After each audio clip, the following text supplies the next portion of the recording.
Hola querido creyente, hola querido hermano. En el tema de hoy que vamos a hablar en esta oportunidad, vamos a ver lo que dice la Biblia, el Sagrado Texto, acerca de el crecimiento de todo creyente en medio de la enfermedad o de la partida o muerte de cualquier familiar. Mi nombre es Julio César Díaz Acosta, miembro de Alianza Evangélica de Bucaramanga, el cual tiene esta oportunidad de compartir este mensaje. Vamos a hablar lo que dice la diapositiva acerca de este tema. Romanos capítulo 8, verso 28 dice así: y sabemos que a los que aman a Dios, todas las cosas les ayudan a bien, esto es, a los que conforme a su propósito son llamados. Es decir, la Biblia es clara que Dios tiene un propósito dispuesto por el Señor para bendecirnos en medio de estas duras pruebas, como es la enfermedad y la muerte de un familiar. Por más funesto que sea, por más triste que sea, Dios sí nos bendice en estos momentos. Veamos lo que dice la Biblia en estos 5 puntos que vamos a mencionar. Primer punto, ¿será que el creyente es consciente de que hay enfermedad y hay muerte? Punto 2, la madurez del creyente en este tipo de situaciones, el gozo como única solución para afrontar la prueba, cómo es el manejo de los familiares y amigos que son incrédulos, y el punto último es cuál es la ganancia que tiene la familia a pesar de haber enfermedad y a pesar de haber muerte de alguno de sus miembros. Y más aún cuando estamos en estos tiempos difíciles, donde Colombia en este año 2020 ha vivido una pandemia que ha sido trasladada a nuestro país por un virus minúsculo, pero que tiene la capacidad de enfermar y matar personas. Veamos lo que dice el primer punto. Todo creyente es consciente y debe ser consciente de que la enfermedad y la muerte llama a cualquiera de nosotros, porque es algo que ya tiene una antesala que está escrita en Génesis capítulo 2, verso 9, tal como lo menciona aquí el escrito. El hombre, por su desobediencia, tuvo una advertencia de parte de Dios, donde decía que en el paraíso había un árbol y que ese árbol tenía como tal una particularidad especial. Dice: Jehová Dios hizo nacer de la tierra todo árbol delicioso a la vista. En esos tiempos, déjeme aclarar, el hombre era herbívoro por naturaleza y todos los animales eran herbívoros. Y dice la Escritura que eran buenos para comer, pero también había un árbol de la vida en medio del huerto. Y también había un árbol de la ciencia del bien y del mal. Ese árbol producía un fruto y Dios, como dice en la siguiente diapositiva, le dice: no comas de ese árbol porque ciertamente morirás. Génesis capítulo 2, verso 17, mas del árbol de la ciencia del bien y del mal no comerás, porque el día de que él comieres, ciertamente vas a morir. Efectivamente, Dios permitió que en su soberanía, aunque Él dio la advertencia, Él, como es soberano y todo lo sabe, sabía que el hombre al final lo iba a hacer. Y preparó la muerte. Y más adelante preparó la esperanza de salvación, que es el Señor Jesús. ¿Cuáles fueron las consecuencias de que el hombre haya consumido ese fruto prohibido? Aclaro, no es un manzano o manzana, es un fruto. La Biblia no dice que sea una manzana como lo pintan algunos dibujantes y algunas escuelas. Y que a raíz de eso, en capítulo 3 del verso 17, maldita será la tierra por tu causa. Y ahí es cuando entró el pecado, entró la maldad en el hombre y fue trasladado al resto de la humanidad. Y el hombre empezó a padecer muerte, sufrimiento, enfermedad y todo lo que se considera maldito. La Biblia dice también en Génesis capítulo 3, versos número 18 y 19, que ya por ser mortales, nosotros tenemos que volver a la tierra donde fuimos tomados cuando Dios nos formó a través del polvo de la tierra, pues polvo eres y al polvo volverás. Palabras que se repiten cada vez que hay un sepelio, porque el hombre es ciertamente mortal, como se ve en los dibujos que están allí. Ese hombre tiene un límite máximo de vida, la siguiente dice que es 120 años, aunque aclaro este escrito es dado para demostrar un tiempo que había antes del diluvio, 120 años, pero en la aplicación práctica vemos que el Espíritu de Dios no puede contender con el hombre para siempre, porque ciertamente dice la Biblia, el hombre es carne, mas sus días serán 120 años. Yo puedo tomarlo hoy, aclaro, como el límite máximo de vida del hombre. El salmista en el capítulo 90, verso 10, dijo algo por la sabiduría que Dios le dio y que hoy los médicos, los epidemiólogos, los internistas y cualquiera de los médicos lo saben. Los días de nuestra edad son 70 años. Eso fue escrito hace más de 2000 años. ¿Y qué dice la ciencia médica hoy? El promedio mundial de edad es 65 años. Pero la Biblia también dice que si en los más robustos son 80, con toda su fortaleza, molestia y trabajo, porque pronto pasan y van a volar. Es decir, todos vamos a morir. Ahora, ¿qué pasa con esta siguiente explicación que voy a dar? ¿Por qué sufrimos en medio de la enfermedad? Recordemos que nuestro cuerpo, es decir, este envase que está aquí, nace, crece, se reproduce, pero también él envejece. El cuerpo tiene algo físico porque somos seres de carne y hueso. Pero desde lo psicológico también tenemos un componente que hace parte del alma, algo espiritual, porque somos hijos de Dios, pero cuando llegamos a los pies de Cristo, pero tenemos una lucha constante con el pecado. Todo ese montón de cosas que usted logra ver en la lámina hace de que este cuerpo que está aquí tenga vida porque hay un espíritu, y el binomio cuerpo-espíritu forma, en este caso, un híbrido llamado alma. Nosotros somos almas vivientes aquí, y cuando morimos esta alma pasará a algún lugar que lo explicaremos al final. ¿Cuál es el propósito de Dios según la siguiente imagen? Dice sanación, enfermedad o muerte. Esos son los tres propósitos. En la sanación, óigase bien, en la sanación total que está descrito en los evangelios, Cristo con su poder sanador sanaba directamente a las personas. Esa mujer que sangraba por más de 12 años, con el solo hecho de tocar el manto de Jesús fue sanada. Dice la Biblia que los médicos, ella gastó todo lo que tenía en los médicos y ninguno la curó. El hombre de la mano seca, Jesús la sanó.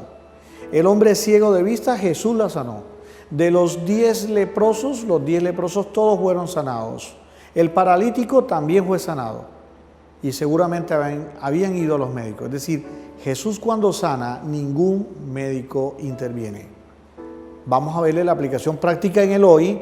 Los médicos hoy, hemos tenido la oportunidad muy pocas veces de pacientes que iban a ser operados, iban a ser sometidos a un tratamiento, luego de un diagnóstico, y cuando ya faltaban horas, minutos o días, regresan con uno y dicen, ¿sabe qué? Yo no tengo nada de lo que yo tenía al principio, no me voy a operar. Y uno viene y hace los estudios respectivos y comprueba de que la enfermedad desapareció. Ese cáncer que estaba desapareció. Ni el hombre operó, ni el hombre dio quimio, ni el hombre dio radioterapia, ni el hombre aplicó yodo, ni el hombre hizo nada, simplemente el poder que viene desde lo alto sanó directamente a la persona. En mi experiencia personal como cirujano oncólogo de cabeza y cuello, he tenido la oportunidad de confirmar eso en 3 pacientes de más de 50,000 pacientes que he atendido yo en mi vida profesional de 20 años. Es decir, este tipo de sanaciones no es frecuente. Lo que sí es frecuente es que el hombre, a través de la ciencia médica, pero con la iluminación que le da el Espíritu Santo a todo médico creyente y con la sabiduría que le da Dios a cualquier médico que, aunque no sea creyente, tiene la posibilidad de curar y proceder a controlar la enfermedad. Y de esa manera producirse muchas veces sanidades que están relacionadas con un tratamiento previo. Y en algunos casos, lamentablemente, a pesar de que el hombre opera, el hombre da antibiótico, da quimioterapia, la enfermedad produce un deterioro y finalmente muere. Es decir, tú puedes orar, puedes ayunar, pero Dios dispone de una voluntad soberana donde, si es la voluntad de Dios, el hombre será controlada su enfermedad. Pueden ocurrir milagros donde muchos decían se iba a morir y Dios hace el milagro. Los hombres operaron, sin embargo, previamente, y la persona está viva hoy en día. Como muchos otros casos, se hizo todo lo que se pudo, humanamente hablando. La iglesia oró, la iglesia ayunó, la iglesia escudriñó las escrituras, la iglesia clamó y la respuesta de Dios soberana era: vas a morir. Vamos a ver un ejemplo cuando Pablo, en su carta de 2 de Corintios, capítulo 12, versos 8 y 9, pone él su propio ejemplo cuando en su propio orgullo y en su propia lucha que él tenía, él dio a entender que él rogaba por algo que lo tenía como carga. Dicen los eruditos que él manifestaba una enfermedad, una úlcera, al parecer en uno de los miembros, dicen algunos, donde él dice en esa carta, respecto a lo cual 3 veces he rogado, es decir, él oró al Señor 3 veces, que lo quite de mí, y el Señor le respondió, como dice en el verso 9, bástate mi gracia, es decir, bástate de que seas hijo de Dios, bástate de que yo te rescaté de un perseguidor de cristianos a ser un predicador, maestro, apóstol, ya insertado, ser un maestro de la palabra, tener el título de hijo de Dios y carga tu enfermedad. A pesar de que me ruegues, basta mi gracia. Veamos otro ejemplo que está mencionado en 2 de Reyes, capítulo 20, versos 1 a 7, cuando un rey de Israel, a través del profeta, el profeta le dice que cae enfermo y se le acerca el profeta Isaías y le dice: Jehová ha dicho que ordenes tu casa porque vas a morir y no vas a vivir. El rey clamó al Señor y Dios le dio una oportunidad diciendo: por favor, acuérdate de mí. Y finalmente Dios escuchó, por voluntad de Dios, escuchó el ruego y le añadió 15 años. Le añadió días a su vida, un total de 15 años, por el ruego y la misericordia, pero finalmente murió el rey Ezequías. ¿Qué dice la siguiente diapositiva? Dios ya determina todo nuestro tiempo. Por eso tenemos que concientizarnos de que la muerte existe.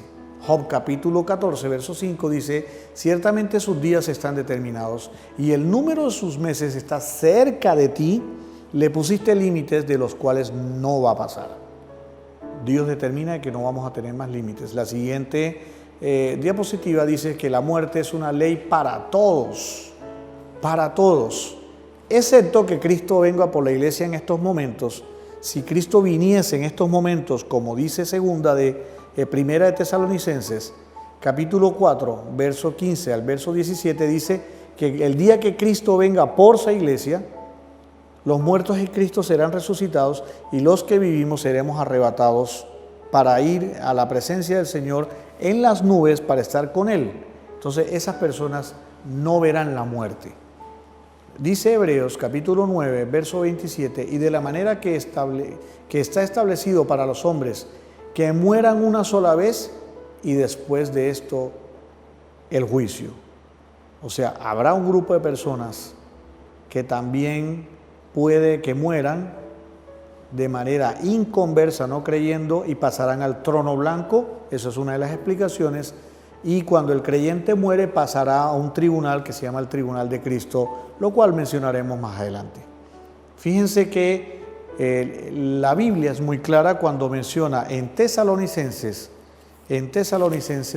dice claramente la Escritura, lo repito, capítulo 4, versos 14 y verso 15, verso 17, dice muy claramente, efectivamente, como lo menciona aquí, la venida del Señor. Primera de Tesalonicenses capítulo 4, verso 13 dice: tampoco queremos, hermanos, que ignoran acerca de los que duermen, para que no se pongan tristes como aquellos que no tienen esperanza. Dice que aquellos que hayamos quedado hasta la venida del Señor, no vamos a predeceder a los que durmieron.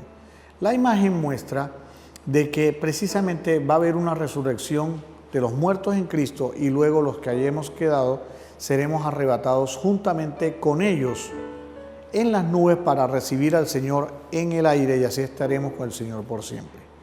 Es decir, conocer que existe el arrebatamiento es algo que el creyente debe saber, que es el arrebatamiento, es decir, el mismo Señor es el autor del arrebatamiento, es decir, Cristo viene por la iglesia. La siguiente dice, es una imagen gráfica donde está ahí, fíjense a la izquierda, van a ver que hay la representación gráfica de que los muertos en Cristo, cuando Él venga por su iglesia, serán resucitados primero y los que vivimos seremos arrebatados junto con los otros para estar en las nubes con el Señor. ¿Qué pasará después de esto? Según el orden bíblico, dice que todo creyente pasará a un tribunal para solamente evaluar cómo nos fue con nuestra vida de creyentes en la tierra.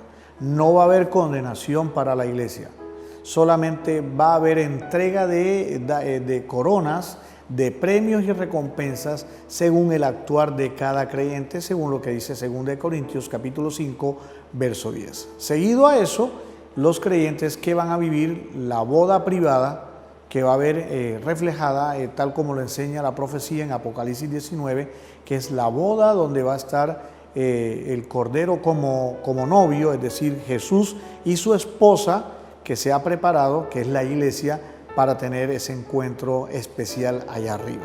Mientras tanto, acá abajo, la que sigue, menciona que va a haber una tribulación aquí en este mundo, lo cual los creyentes no vamos a estar presentes. Son 7 años, no lo vamos a entrar a profundizar, pero lo que quiero que quede como concepto es que la tribulación dura 7 años, es un tiempo terrible donde todo aquel que no cree en Cristo se va a quedar y lo va a padecer. Va a haber 7 años largos de mucha tribulación, va a haber guerras, hambres, va a morir más de la tercera parte de la población. El pueblo de Israel remanente que no creyó en Jesús va a ser perseguido, va a haber una batalla final que se conoce como Armagedón, y después de todo este arrebatamiento aquí en la tierra, en la que sigue como evento es que va a haber 1000 años de gobierno aquí en la tierra. Cristo va a venir de las nubes y va a venir aquí a la tierra precisamente a gobernar aquí en la tierra por 1000 años. Satanás va a ser encadenado 1000 años. Luego, al final se dice que Satanás será soltado y vendrá después el fin de esta tierra. ¿Qué pasará con los creyentes? Pasaremos a la santa ciudad, la nueva Jerusalén. Miren este axioma que dice: se nace 2 veces, se muere una sola vez. Se nace una sola vez, se muere 2 veces. Vamos a aclararlo. Si yo nací hoy, vamos a poner un ejemplo, 25 de junio del año 1975, pasaron 25 años, en el año 2000 yo me convierto al Evangelio. ¿Cuántas veces he nacido? Nacimiento del parto que tuvo mi señora madre, y luego cuando nací en el Evangelio nací 2 veces. Puede que Dios me ponga a morir, pero nací 2 veces. En cambio, el inconverso, la persona que no cree en el Señor, solamente nace de la mamá, pero va a morir 2 veces. Va a morir el día que le toque morir, y en algún momento, después de todos estos fines de los tiempos, va a morir eternamente cuando sea echado al infierno o lago de fuego, como lo está reflejado la Escritura en Apocalipsis, en los versos finales, capítulos del 19 al 21. La siguiente diapositiva enseña que debemos saber que la muerte implica descanso para los hijos de Dios. Cuando usted ve que una persona muere y es muy buena gente, y dice, pero ¿por qué le tocó el turno a ella si era tan buena gente, era tan buena persona? ¿Qué dice la Biblia? Isaías 57, verso 1 dice, perece el justo y no hay quien piense en ello. Y los piadosos mueren y no hay quien lo entienda, que de delante de la aflicción es quitado el justo, entrará en la paz. Es decir, Concientización de la muerte implica que aún la gente buena y creyente puede morir, porque somos mortales. ¿Cuál es la esperanza de los hijos de Dios? Que nosotros no tenemos que ponernos tristes, según lo que dice Primera de Tesalonicenses, capítulo 4, verso 13. No os entristezcáis como los otros que no tienen esperanza. El creyente sí tiene esperanza, el inconverso no tiene esperanza porque no sabe ni tiene idea para dónde va. El segundo punto es cómo es la madurez del creyente al entender que hay enfermedad y hay muerte. Vamos a poner un ejemplo como la siguiente lámina, donde dice que Job reconoce de que Dios es el que envía la enfermedad. Veamos qué dice Job 19, verso 6. Sabed ahora que Dios me ha derribado y me han vuelto en su red. O sea, él reconoce que Dios es quien te derriba. Pero también él reconoce que Jehová Dios es el único que lo puede rescatar. Veamos lo que dice Job 19, versos 25 y 26. Yo sé que mi Redentor vive y al fin se levantará sobre el polvo, y después de deshecha está mi piel, en mi carne he de ver a Dios, ya sea porque Él me sane o ya sea porque Él en algún momento, aunque la persona muere, va a ir ante la presencia de Dios. Vamos a ver este otro ejemplo, cuando el hijo que tuvo David con Betsabé, el hijo muere. Y al final David oró por 6 días antes de morir y finalmente el niño, según el verso 17 de 2 de Samuel, capítulo 12, dice que pese a que David oraba, ayunaba por ese hijo que tuvo con Betsabé, al 7º día murió el niño. Y cuando dice que murió el niño, más de uno de los siervos que acompañaba a David notó que él entiende la noticia y él va, se cambia, se baña y empieza a comer. Y empezaron a cuestionarle. Oye, pero si tú estabas tirándote en el piso, doblando rodillas. ¿Y qué pasó? Él era consciente que la muerte puede venirle a cualquier persona. Porque el verso 23, que está explícito ahí, dice, mas ahora que ha muerto, ¿para qué voy a ayunar? ¿Podré yo hacerlo volver? Yo voy a él, mas él no volverá a mí. Él era consciente que por más que orara, ya el hijo estaba muerto y era la posibilidad soberana. En este caso, David entendió que su principio como rey tenía que continuar, su legado como líder del pueblo tenía que continuar, y David decidió no dejarse consumir del dolor a pesar de la muerte del hijo y aceptó que la muerte es una realidad y que la razón está por encima de los sentimientos. Hago la pregunta para usted: ¿cómo es la comunicación en su familia sobre estos temas? ¿Cómo es la relación que usted tiene con Dios, con su esposa, con su familia y los amigos, sabiendo que usted está enfermo o sabiendo que usted va a morir o que le puede pasar? ¿Cómo es la administración económica actual suya? ¿Ha hablado de estos temas? ¿Tiene algún seguro?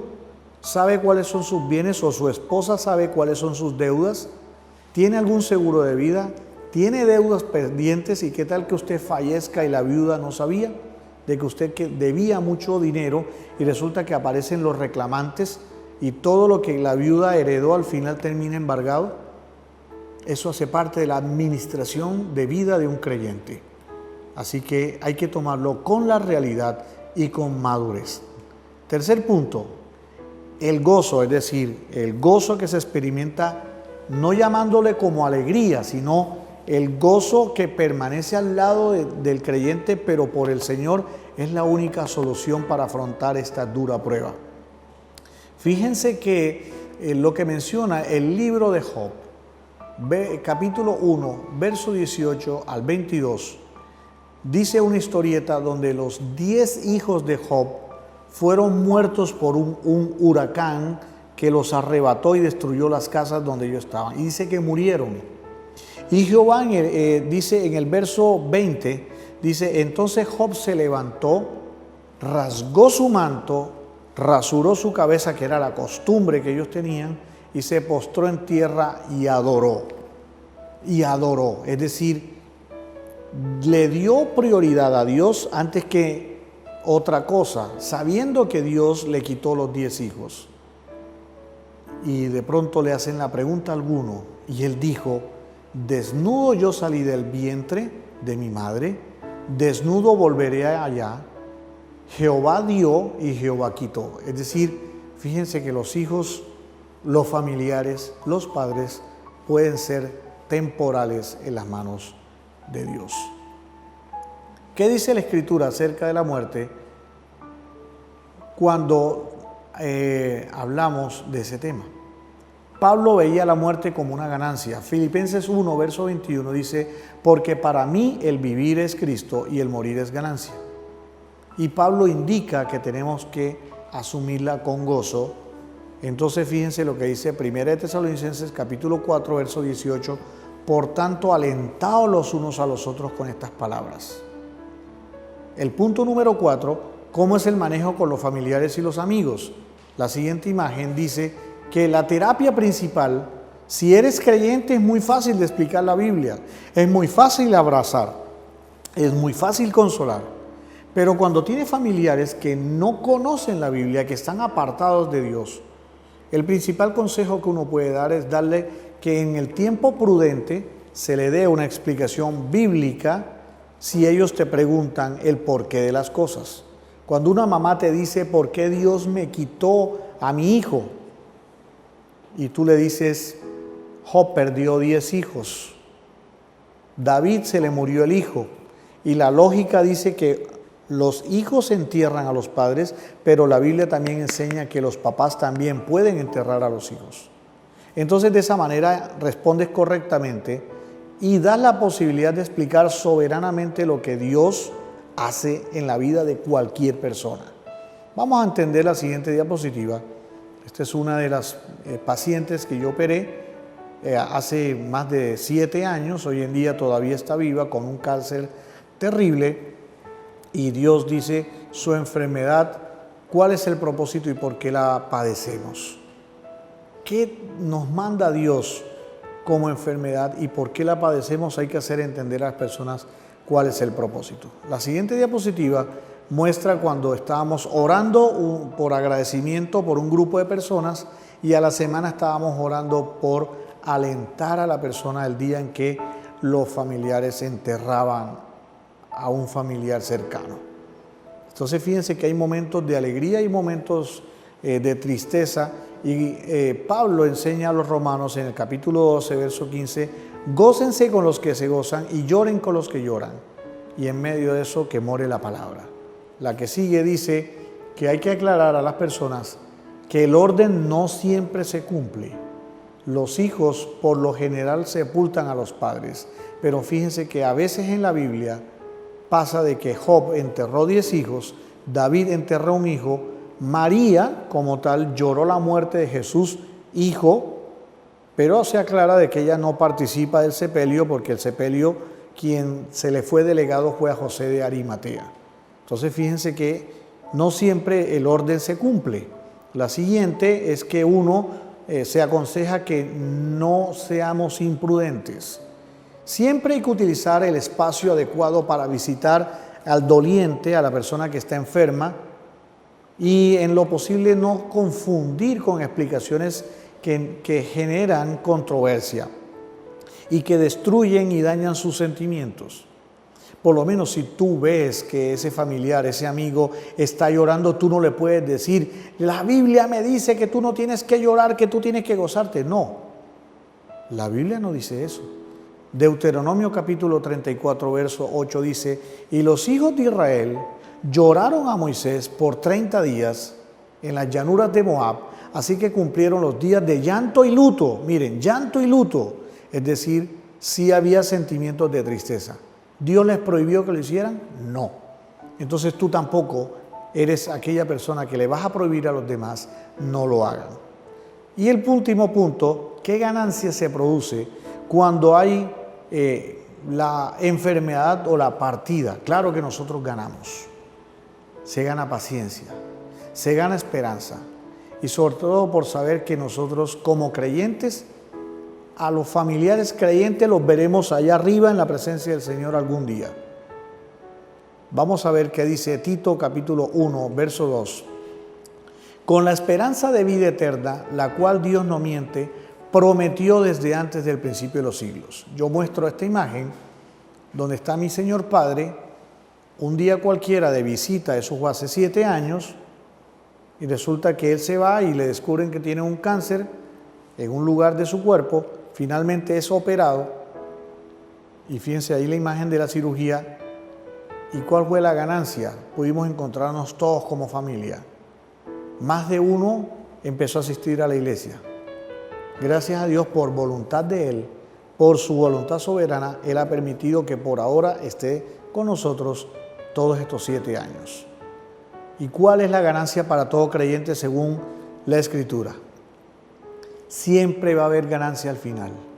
La Escritura dice en Apocalipsis 21:4, enjugará Dios toda lágrima de los ojos de ellos, es decir, de los creyentes, y ya no habrá muerte, ni habrá más llanto, ni clamor, ni dolor, porque las primeras cosas pasaron. Eso es una profecía que es para el pueblo de Dios que cree en Jesucristo. Y dice el verso 14 del capítulo 22, bienaventurados los que lavan sus ropas. Habla de la vestimenta espiritual, habla del lino fino y resplandeciente que son las acciones justas de los santos, es decir, todo cristiano, no aquel que canonizan, porque eso no aparece en ninguna parte de la Biblia.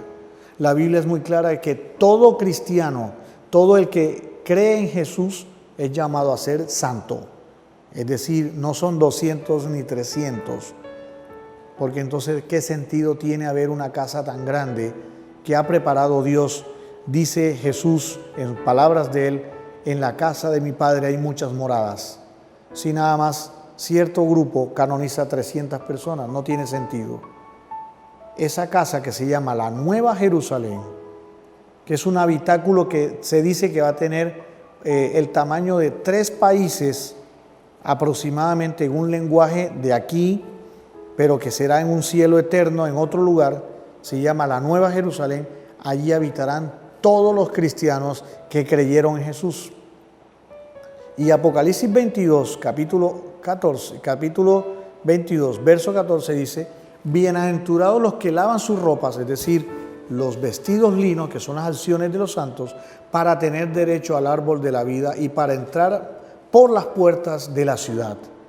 ¿Cuál es esa ciudad? La Nueva Jerusalén. Esa es la ganancia final después de la muerte.